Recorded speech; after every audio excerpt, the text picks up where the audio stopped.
आज देश पालुछि 75तम साधारणतंत्र दिवस। साधारणतंत्र दिवस नहीं भारतवर्ष उत्सव मुखर हो पड़ी। कोण अनुकोण आनंद उल्लासर सहित आज पालित होछि साधारणतंत्र दिवस। सरकारी बेसरकारी भली विभिन्न कार्यालय बारंकरे जातीय पताका उत्तोलन करा कलाहांटी जिला आदिवासी अध्युषित बण पहाड़ घेरा थुआमूल रामपुर ब्लॉक 24 कोटी पंचायतर अधिकांश सरकारी कार्यालय मानकरे पताका उत्तोलन करा जनापड़ी।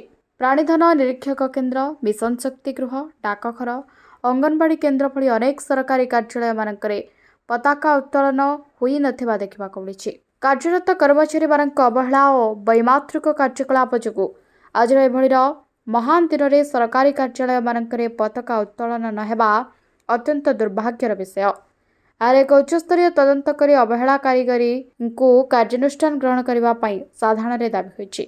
थुआमूल रामपुर ब्लॉक वीर बजरंग चारू मजुमदार नायक रिपोर्ट, फोकस प्लस।